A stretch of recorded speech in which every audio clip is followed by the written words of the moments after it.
President Ho Chi Minh, born as Nguyen Sinh Kung on May 19, 1890, came from a poor Confucian family with a tradition of patriotism and learning in Hoang Tru Village, Kim Lien Commune, Nam Dan District, Nghệ An Province, a poor region in central Vietnam. Despite harsh dry winds from Laos and seasonal storms, this land has nurtured many great talents for the nation.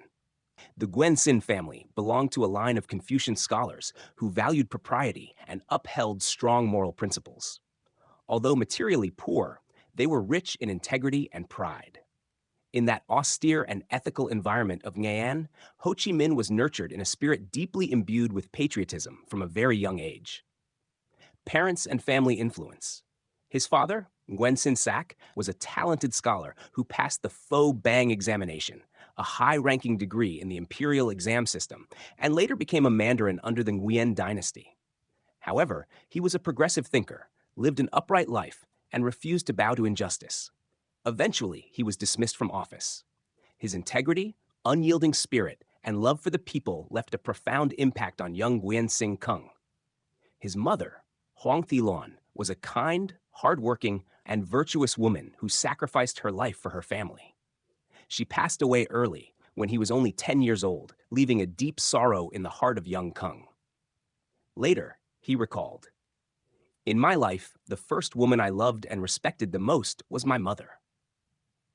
Little Kung grew up in the loving but strict care of his parents, who taught their children to live righteously, uphold moral character, and love their country and people. Childhood and early awakening. From a young age, Nguyen Sinh Kung showed intelligence and compassion. At the age of 5, he began learning Chinese characters from his father and local teachers. He was diligent, quickly able to read classical texts, and was especially inspired by stories of national heroes like the Trung sisters, Tran Hung Dao, Quang Trung, etc. These were the first seeds of patriotism sown in the heart of a child with a pure soul and sensitive heart. In 1895, he followed his father to Hue, the imperial capital of the Nguyen dynasty. There, he encountered a new educational environment, made new friends, and began to witness the injustices of the feudal society, especially the suffering of the poor under the colonial feudal regime. During this period, he began to form profound questions. Why must Vietnamese bow before the French? Why are our people suffering? How can we save the people, save the nation? These questions were not only the concerns of a thoughtful child, but became the guiding thread of his lifelong revolutionary journey. Path of study, nurturing the ideal. After his mother's death, the family faced many hardships. He studied at the Quoc Hoc Hue, one of the most prestigious schools at the time. There, he witnessed the discrimination between French and native students. Social injustices continued to fuel his determination to find a way to save the country. Not long after, Nguyen Sinh Kung left Hue and traveled with his father to many regions, from Binh Dinh, Phan Thiet to Saigon. During this time, he learned French, worked as a teacher, a laborer, and continued to observe society while nurturing great ambitions. Particularly in Phan Thiet and Saigon, he worked with French people and came into contact with Western democratic ideas, which sparked his desire to understand the wider world. Turning point in history. Departure to seek national salvation. On June 5, 1911, at the age of 21, under the name Van Ba, he applied to work as a kitchen assistant aboard the French ship Amiral Latouche Treville. This seemingly simple act marked a historical turning point for the Vietnamese nation. He did not leave to seek wealth or fame. He went to see how France and other countries operate, then returned to help our people. This noble aspiration led to a journey of over 30 years abroad, during which he studied, observed, and searched for the righteous path to national liberation. Ho Chi Minh's childhood was the convergence of a traditional and moral education, a patriotic and upright family, a harsh yet character-building homeland, and a young heart filled with deep concerns for the nation's fate. All of these shaped a man of great stature, a revolutionary, a cultural figure, and a patriot who devoted his entire life to the independence and freedom of the Vietnamese people. The Great Journey for National Salvation, 1911 to 1945. The young man from Nghệ An left his homeland, journeyed across 5 continents to find a path for national liberation. leaving the homeland to seek a way to save the nation. 1911. On June 5, 1911, at Na Rong Wharf, Saigon, the 21-year-old Nguyen Tat Thanh, then using the name Van Ba, wearing a simple brown outfit, quietly boarded the French merchant ship Amiral Latouche Treville as a kitchen assistant. He carried no wealth or status, only a great aspiration: to go abroad in search of a righteous path to save the nation and the people. Unlike many contemporaries who opted for violent uprisings or foreign appeals, he chose a path no one had ever taken: to study the enemy and learn from the progressive thoughts of humanity in order to find light for the nation. Wandering across 5 continents, learning and revolutionary awakening. 1911, 1917, Western Europe and the U.S. After leaving Vietnam, he traveled to France, England, the U.S., Belgium, the Netherlands, Spain, and other colonies. He worked various jobs: kitchen assistant, photo retoucher, hotel laborer, dishwasher, teacher. Living among the poor in the West, he deeply understood the pain of the oppressed and saw the link between the fate of the Vietnamese and the global working class. In the U.S., he worked in a bakery in Harlem, New York, learned English, and witnessed labor protests. These experiences transformed his patriotism into a spirit of international revolution. 1917, 1923, returning to France, becoming Nguyen Ai Quoc. In 1917, he returned to France as World War I ended.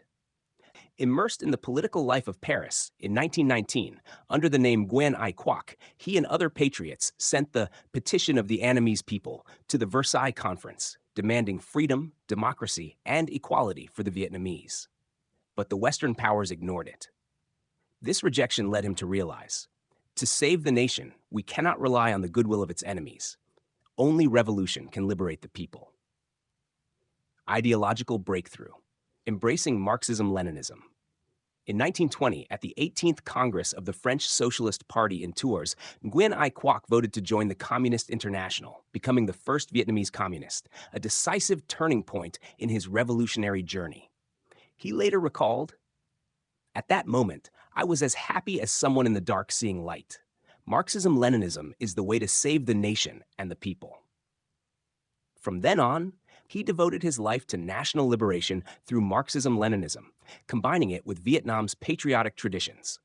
International study and activities, 1923 to 1930. Soviet Union, 1923 to 1924. He was sent to the Soviet Union, the center of the global communist movement, to study at the University of the East. There, he deeply explored revolutionary theory, developed class consciousness, and broadened his international perspective. He contributed writings to Pravda and other international newspapers, denouncing colonialism and calling for support for the Indo-Chinese Revolution. China, 1924 to 1927. From 1924, he operated in Guangzhou, China, where he founded the Vietnam Revolutionary Youth League, organized political training classes for Vietnamese revolutionaries. From here, revolutionary thought spread strongly back home through activists like Pham Van Dong, Vo Nguyen Giap, Le Hong Phong. Founding the Communist Party of Vietnam, 1930. One of the most significant milestones was on February 3, 1930, in Hong Kong. Under the leadership of Nguyen Ai Quoc, 3 communist organizations in Vietnam merged into one unified political party, the Communist Party of Vietnam. Its founding marked a major political maturation of the Vietnamese revolutionary movement. Ho Chi Minh wrote the first political platform, setting clear goals: national independence, land for farmers, government by the people. Years of hardship but resilience, 1931 to 1940. In 1931, he was arrested in Hong Kong and imprisoned for 18 months. Later, he went to the Soviet Union for treatment and underground activities. Despite being monitored and pursued, he persisted in connecting with revolutionary movements in Vietnam and abroad. By 1940, as Japanese fascists invaded Indochina, the time for revolution approached. He decided to return to Indochina to directly lead the movement. Returning to the homeland. Establishing Viet Bac Base, 1941.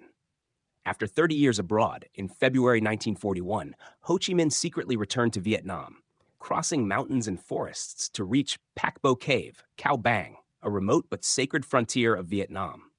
There, he lived simply, using stones as a desk, the stream as a wash basin, while maintaining his health and political strategy. He built the first revolutionary base, trained cadres, launched the Viet Minh, League for the Independence of Vietnam, and called for nationwide resistance against the Japanese. He wrote resistance poems, composed a poetic prison diary, later known as Prison Diary, inspired patriotism and awakened national pride. Victory of the August Revolution, 1945. Under the leadership of Ho Chi Minh and the Communist Party of Vietnam, the whole nation rose in the August General Uprising of 1945. Feudal rule and colonial domination were overthrown. On September 2nd, 1945, at Ba Dinh Square, Hanoi, before tens of thousands of citizens and representatives of various organizations, Ho Chi Minh read the Declaration of Independence, solemnly proclaiming, Vietnam has the right to be free and independent, and in fact has become a free and independent country. The entire Vietnamese people are determined to use all their spirit, strength, life, and property to maintain this freedom and independence. This was the pinnacle of the journey to save the nation. A small man from a village in Nghệ An who made history for the Vietnamese people. The 30-year journey to seek national salvation by President Ho Chi Minh stands as a shining symbol of self-reliance, internationalism, and deep patriotism. From a common laborer in foreign lands, he became a great revolutionary, thinker, and organizer, leading the Vietnamese people from the darkness of slavery into the light of independence and freedom. Leading the Vietnamese Revolution, 1945 to 1969. From the first president to the eternal spiritual symbol of the nation. President of the Democratic Republic of Vietnam, 1945. Right after the success of the August Revolution in 1945, President Ho Chi Minh was elected by the Tan Trao National Congress and later by the First National Assembly, 1946, as the president of the Provisional Government of the Democratic Republic of Vietnam, the first People's Democratic State in Southeast Asia. In the context of a newly independent country facing extreme difficulties, a devastated economy due to war, poor harvests, and the 1945 famine that took over 2 million lives, threats from Chinese nationalist and French forces, a fledgling revolutionary government lacking international recognition. President Ho Chi Minh remained calm, compassionate, and resolute. He stated, "We would rather sacrifice everything than lose our country or be enslaved again," laying the foundation for an independent nation. After declaring independence, Uncle Ho prioritized combating hunger, illiteracy, and foreign invaders, calling for a golden week where people donated gold and silver to support the government, launching mass literacy campaigns, enabling millions to read and write, forming the resistance coalition government, including former opponents, provided they were patriotic and dedicated to the nation. He showed great vision by inviting intellectuals, overseas Vietnamese, and former officials to serve the new government, such as Tran Dai Nha, Nguyen Nguyen, Vo Nguyen Giap, Ta Quang Bu. His principle of immutability in goals, flexibility in strategy, was evident. Firm on national independence, yet flexible in policy to safeguard the young revolution. Leading the resistance against French colonialism, 1946 to 1954. In 1946, facing the return of French colonialists and the threat of reoccupation, President Ho Chi Minh still patiently negotiated for peace. He said, "Our nation, having gained independence, has no reason to lose it again." However, the French repeatedly violated preliminary agreements, provoking and attacking. On December 19, 1946, Ho Chi Minh issued the Call for National Resistance, a historic declaration that awakened national patriotism. Whoever has a gun, use a gun. Whoever has a sword, use a sword. If you don't have a sword, use a hoe, a shovel, a stick. No matter how long the resistance may last, our people will surely win. Throughout the arduous 9-year resistance, President Ho Chi Minh was not only the supreme political and military leader, but also the spiritual beacon of the people, writing letters to soldiers, children, workers, and farmers, calling for national unity, discipline, and protection of public property, persistently directing the strategy, protracted resistance, self-reliance, whole population warfare. This culminated in the Dien Bien Phu victory, May 7, 1954, a world-shaking triumph that crushed France's neo-colonial ambitions and forced them to sign the Geneva Agreement, recognizing Vietnam's sovereignty. Leading the construction of the North and the struggle for national reunification, 1954 to 1969. After 1954, the country was temporarily divided along the 17th parallel. In this context, Ho Chi Minh continued to lead the North toward socialism, serving as a strong rear base for the Southern Revolution. The South, fighting for reunification, defeating the U.S. and its puppet regime. From the capital Hanoi, President Ho Chi Minh closely followed the Southern people's every move. Despite old age, he still wrote New Year's letters, sent encouragement to soldiers at the front, Southern children, and people in liberated zones.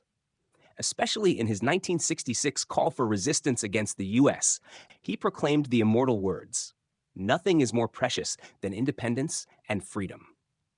This became not only the truth of the era, but a sacred oath carried out by the entire Vietnamese people. A leader who lived simply and closely with the people. Besides his leadership role, what earned Ho Chi Minh deep respect from both Vietnamese and the world was his simple, modest lifestyle. Living in a small stilt house at the presidential palace, eating plain meals with pickled vegetables and braised fish, watering plants, growing vegetables, fixing broken chairs himself, refusing new houses, luxury cars, or riches more. He reminded officials, revolution is to serve the people, not for personal gain. Though president, he signed as Uncle Ha, regularly visiting farmers, workers, and students.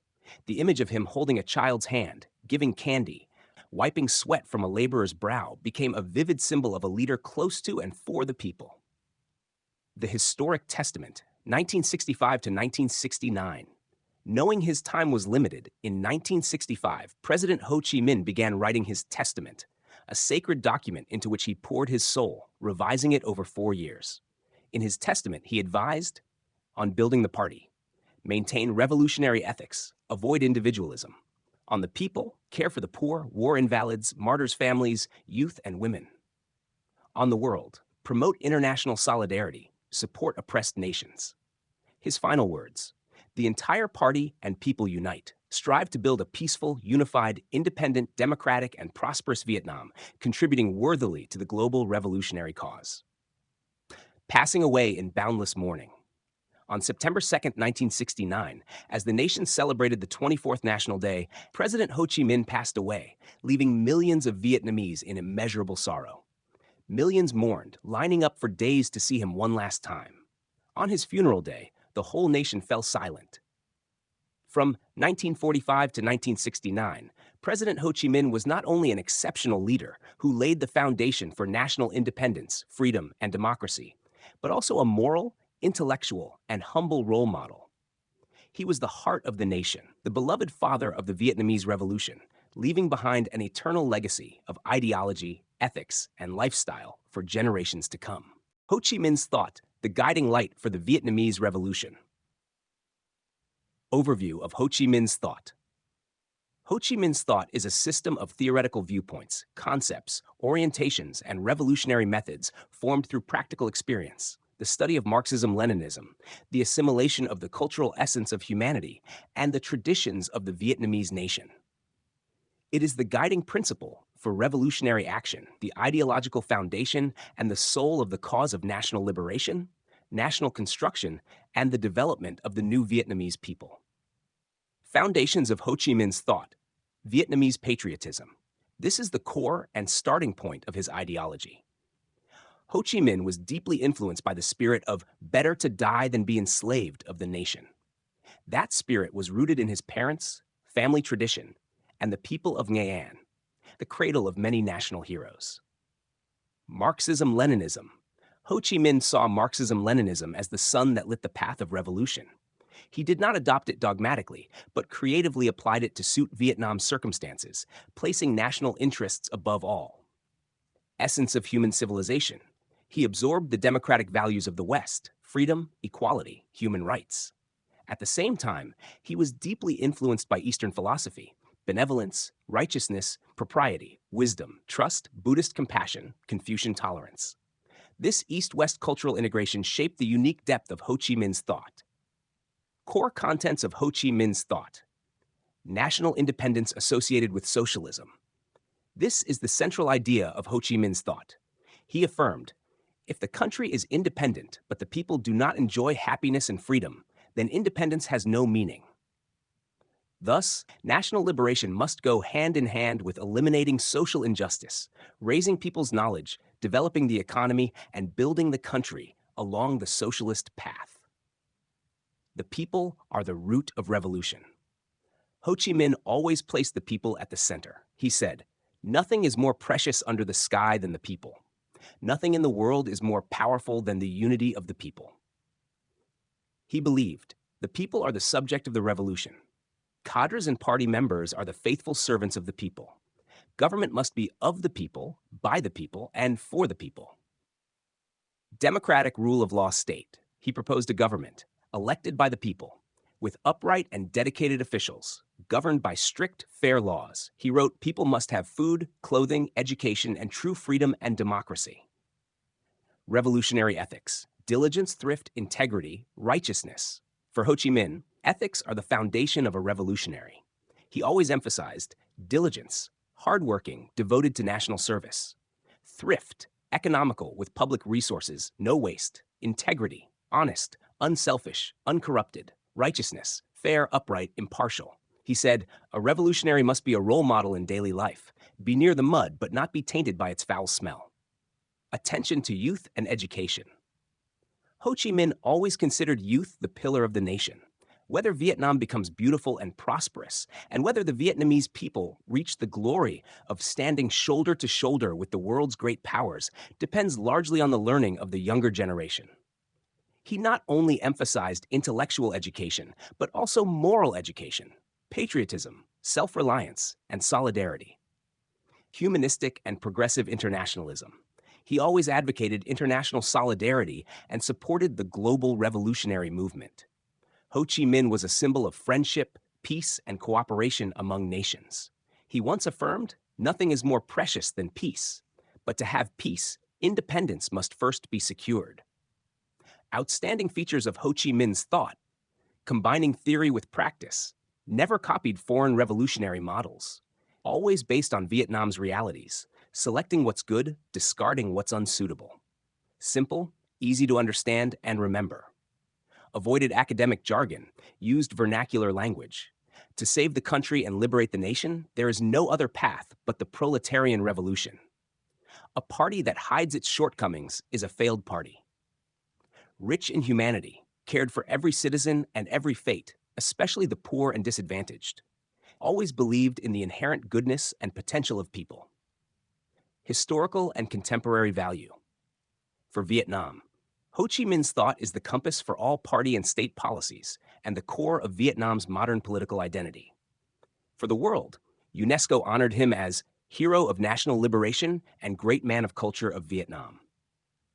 Many countries have erected statues and named schools, avenues, and parks after him. Ho Chi Minh's thought is the beacon that lights the path of the Vietnamese Revolution and is an invaluable legacy of our era.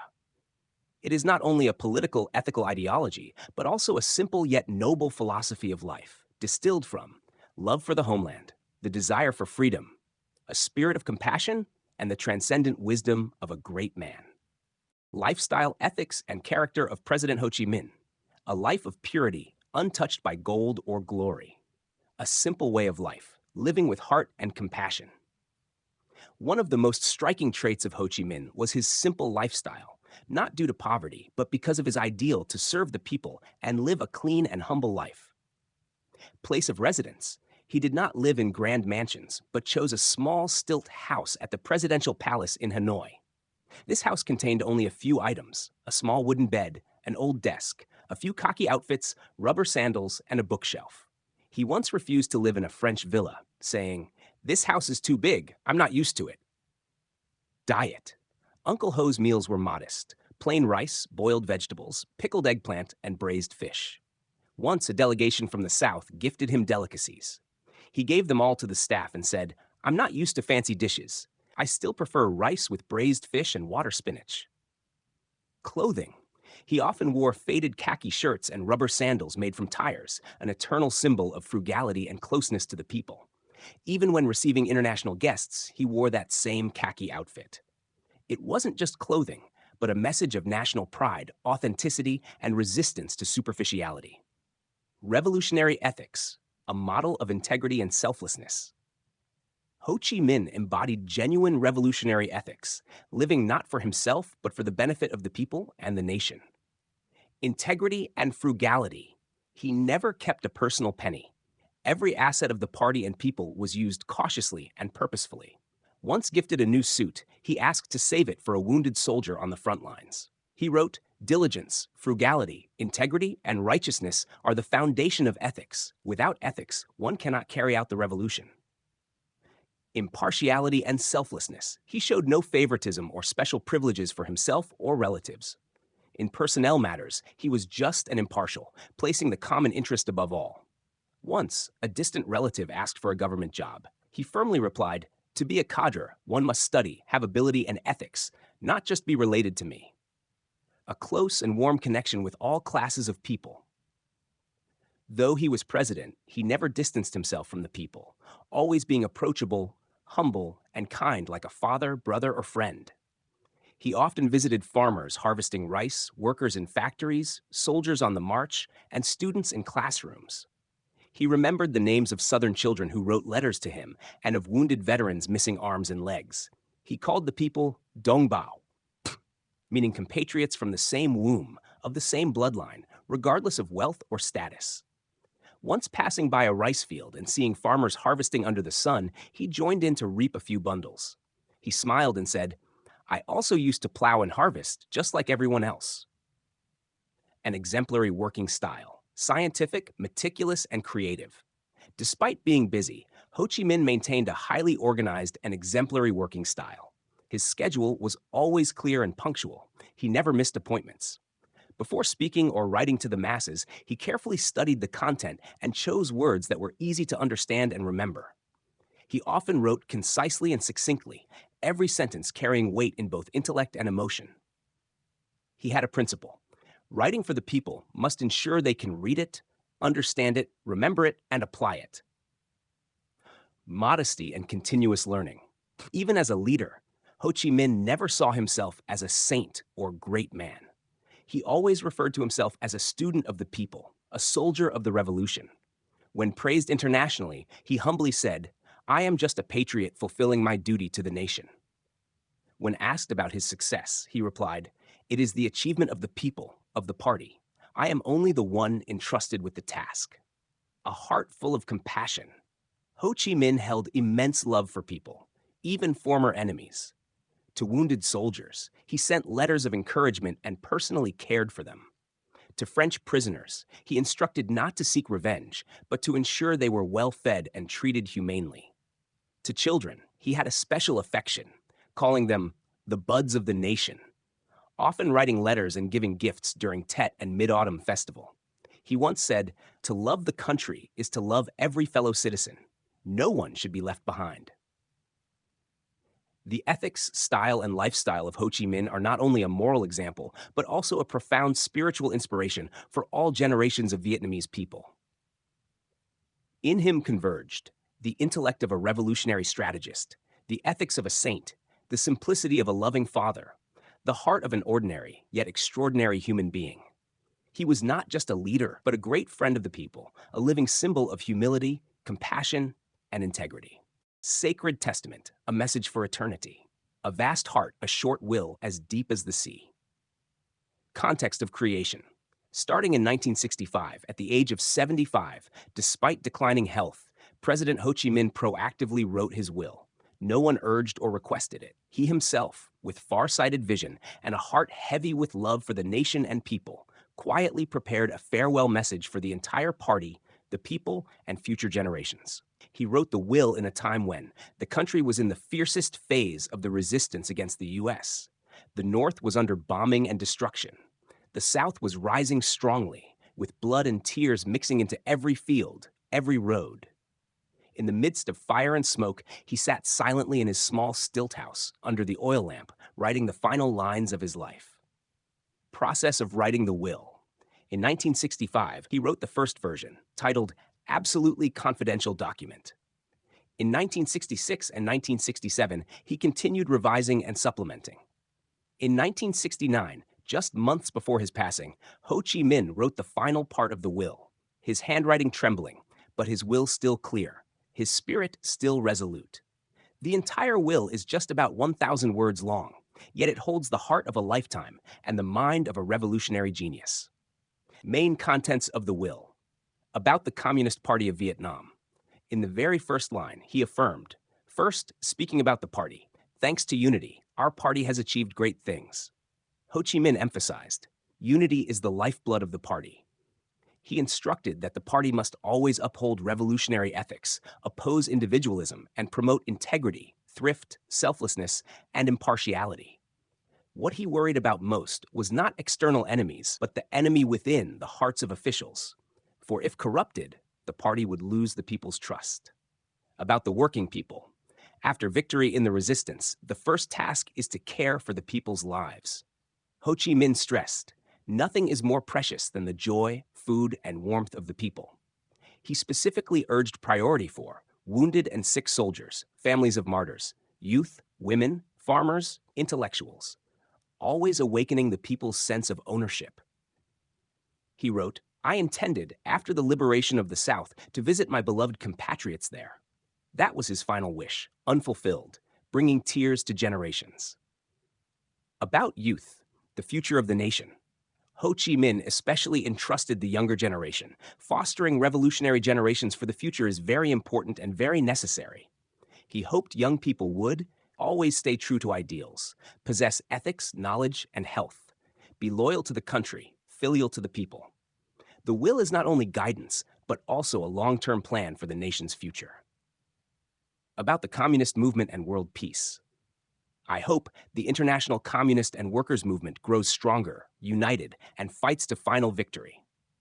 Ho Chi Minh expressed proletarian international solidarity and encouraged the global revolution. Though nearing the end of life, he still looked out to the world, longing for justice and equality for oppressed nations. About personal wishes, extremely humble. On personal matters. All my life, I have wholeheartedly served the fatherland, the revolution, and the people. If I must meet Comrade Marx and Comrade Lenin, I will have nothing to regret. He instructed, no grand funeral ceremonies, cremation to save land, ashes divided into 3 parts and sent to the north, central, south. All this reflected a steadfast heart for the nation until the last breath, unbound by fame, status, or formality. Everlasting value of the will. Political, ideological. The will is a strategic manifesto for Vietnam's revolution after Ho Chi Minh. It guides party building, people's welfare, education, national and international unity. Moral, humanistic. It is an epic of selflessness, a model of a pure and honest life. It exemplifies a person who lived and died for a noble ideal. Historical. The will is his final heroic hymn. It is a sacred oath, reminding generations to continue the mission of building and defending the fatherland. The will of President Ho Chi Minh is not just a farewell letter. It is a life summary, an ideal, a dream, and the soul of a person who lived fully for the people and the nation. Though he has passed, his thoughts and will live on, a guiding light for Vietnam through every chapter of history. The great legacy left by President Ho Chi Minh. He departed, leaving behind a sky full of light for humanity. Political legacy, an independent nation, and a solid revolutionary foundation. None other than President Ho Chi Minh was the founder of the Democratic Republic of Vietnam, the first worker-peasant state in Southeast Asia, now the Socialist Republic of Vietnam. Under his leadership, the August Revolution of 1945 triumphed, ending thousands of years of feudalism and nearly a century of colonial rule.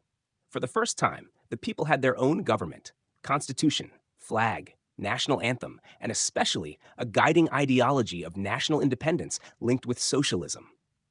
He laid a solid foundation for the development of the political system, revolutionary administration, the People's Army, the National Unity Front, and the education and legal systems of an independent nation. Ho Chi Minh was the spiritual architect of the modern Vietnamese state. Ideological legacy, a compass for the Vietnamese revolution and oppressed peoples. Ho Chi Minh's thought has been officially recognized by the party as the ideological foundation, the compass for revolutionary action. That thought not only holds philosophical and theoretical significance, but also is imbued with patriotism, national spirit, and profound humanistic values, combines theory with practice, merging Marxism-Leninism with Vietnamese spirit, is acknowledged worldwide as an independent theoretical system suitable for Eastern conditions. To this day, Ho Chi Minh's thought remains a spiritual force to guide national development, build a clean, strong party, train generations of capable and ethical cadres. Moral legacy, an eternal shining example. Perhaps the most enduring legacy of Ho Chi Minh is his moral legacy. He is a model of unconditional sacrifice for national interest, a pure, humble life with no desire for fame or gain, integrity, thrift, selflessness, and fairness, love for the people and care for the vulnerable, forgiveness, tolerance, and humanity even towards former adversaries. He left behind no palaces, no gold or thrones, but a heart, a way of life, a guiding light. That moral example remains, to this day, a measure of virtue for cadres and a flame reminding every Vietnamese to live worthily. Cultural legacy, a global humanitarian symbol. President Ho Chi Minh was not only a revolutionary, but also an outstanding cultural figure with hundreds of works, poems, speeches, letters, and important documents. Notable works: The Revolutionary Path, 1927, Declaration of Independence, 1945, Prison Diary, 1942 to 1943, writings and poems for children, the people, and the international community. With sharp, delicate language and rich philosophical emotion, he left behind a priceless cultural treasure. In 1987, UNESCO officially recognized Ho Chi Minh as Hero of National Liberation and Great Man of Culture of Vietnam. International spiritual legacy, a flag of struggle for freedom and peace. The name Ho Chi Minh is tied to the cause of national liberation worldwide. Peoples of Asia, Africa, and Latin America regard him as a symbol of the struggle for self-determination. During the Vietnam War, Ho Chi Minh gained wide support from global anti-war movements due to his ethics and just cause.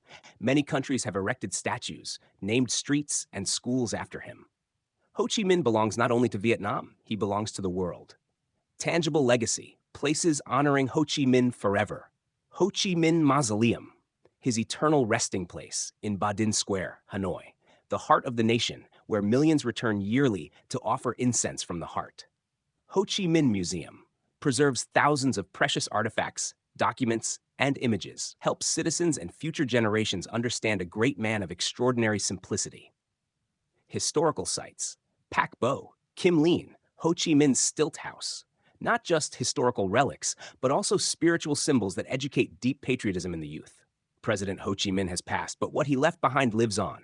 An independent country, a great ideology, a moral exemplar, a global symbol of patriotism, compassion, and humility. He is the crystallization of the sacred soul of the Vietnamese mountains and rivers, an eternal light guiding the nation for generations to come. President Ho Chi Minh, the torch that guides the nation, the soul of the era. A life, a complete ideal. The life of President Ho Chi Minh is the embodiment of the noblest ideal to which a person can aspire: to live in service of the people, to dedicate one's whole life to the independence and freedom of the nation and the happiness of the people.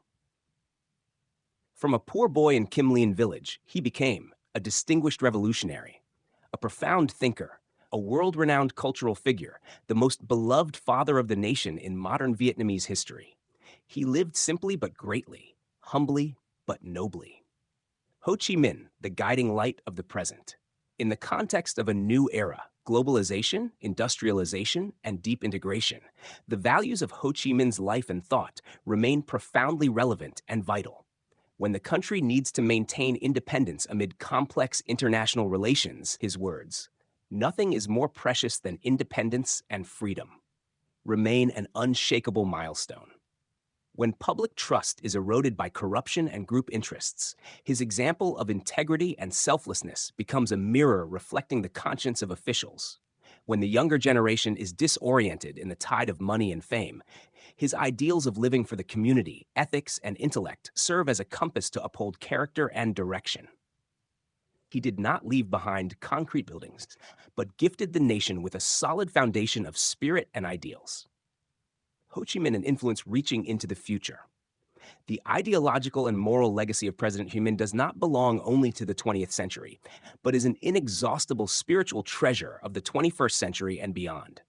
It is a lesson in sincere, selfless patriotism, a lesson in compassion and human relations, a lesson in courage, wisdom, and unwavering ideals, a lesson in public ethics, self-sacrifice for the nation, service to the people. If creatively and flexibly applied, Ho Chi Minh's thought will help Vietnam stand firmer against all challenges, develop more sustainably, and nurture generations of socially conscious and deeply patriotic citizens. A great man, a father, a humble Vietnamese. President Ho Chi Minh was not only the leader of a nation, he was also a symbol of human dignity, of boundless kindness, extraordinary courage, profound humility. He never claimed greatness. He simply said, I have only one desire, the ultimate desire, to make our country completely independent, our people completely free, everyone having food to eat, clothes to wear, and education. That desire is the greatest ideal of life, the eternal flame burning in the hearts of millions. More than half a century has passed since his departure, yet Ho Chi Minh's name remains etched in the hearts of humanity, like a guiding star in the night sky, a river of morality in a turbulent world, a great teacher of global revolution. He lives forever in the heart of the nation. He lives forever in the noble ideals of humankind. He lives forever in every step of Vietnam, today and tomorrow.